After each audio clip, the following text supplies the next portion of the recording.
It's the world's smallest country, just zero point 0.2 square miles.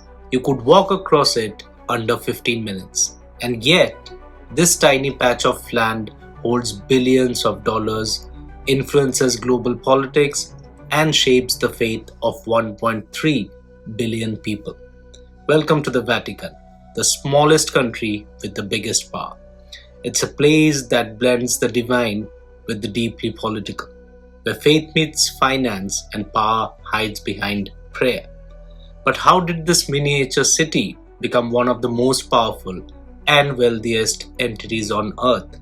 And what secrets lie behind its golden doors?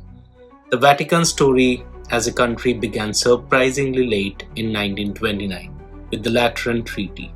It was a deal between the Catholic Church and Mussolini's Italy. Italy got peace, the Church got sovereignty, a country of its own. And in return, Mussolini paid the Vatican 1.75 billion lira, equivalent to hundreds of millions today, to settle decades of disputes. That payout didn't just buy peace, it became the seed money that would grow into the Vatican's modern financial empire. Fast forward to 1942, the Church creates its own bank, the Istituto per la Opera de Religion, better known as the Vatican Bank. Officially, it was to manage money for religious and charitable works, but soon it became one of the most secretive financial institutions on earth. No audits, no public reports, and absolute immunity from Italian law. Then came the scandals. The 1970s and 80s saw the Vatican tied to the Banco Ambrosiano collapse, a financial network connecting the Vatican Bank to offshore accounts, shell companies, and political money. Its chairman, Roberto Calvi, known as God's banker, was found dead under London's Blackfriars Bridge, hung with bricks in his pockets. $1.3 billion had vanished. The Vatican denied involvement but quietly paid $250 million in moral compensation. No one was ever convicted. For an institution built on faith, that was a crisis of credibility. Decades later, Pope Francis inherited a church tainted by financial scandal. He called it a scandal that disfigures the church, and he acted, freezing accounts, shutting down hundreds of suspicious ones, and demanding transparency. For the first time, the Vatican started publishing financial reports, but even today, no one truly knows its total wealth. Estimates range from $10 billion to $50 billion, depending on who you talk. And that's before we even talk about real estate. In Rome alone, the Vatican owns around 20% of the city's properties. Across Europe, thousands more, often under different Catholic organizations.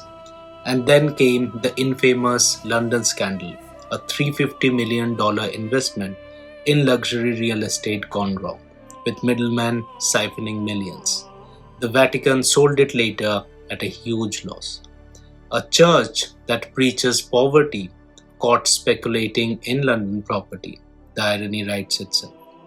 But the truth is, real estate has long been the church's silent fortune. From Paris to Buenos Aires, entire blocks, schools, hotels, and offices sit under its name or under its network. Worldwide, church-controlled entities own over 5,000 properties valued in the billions. And behind those financial walls lies another kind of power: information. The Vatican Apostolic Archives are legendary. 53 miles of shelving spanning over 1,000 years of history. Galileo's trial records, letters from kings, secret treaties, and thousands of classified documents still off limits to the public. For centuries, the Vatican didn't just record history, it collected it. It's not just the keeper of faith, but the keeper of secrets. Then there is diplomacy. The Vatican maintains relations with 183 countries, more than almost any nation on earth. It has no army, no economy, no borders to defend, and yet it's been at the center of global politics, mediating wars, influencing peace talks, shaping policies. During the Cold War, the Vatican quietly supported Poland's solidarity movement, a key force that helped topple communism. In Latin America and Africa, it still acts as a bridge between governments and rebels. It's not military might that gives the Vatican power, it's moral authority. Even moral authority faces challenges. In Europe and North America, church attendance is falling fast. Generations raised on reason and science are questioning belief itself. Meanwhile, faith is booming in the global south, in Africa, Asia, and Latin America, where the church is growing faster than anywhere else.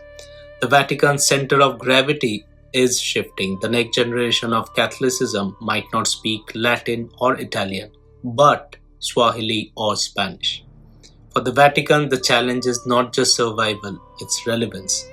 Can a 2000-year-old institution remain powerful in a world that's losing faith?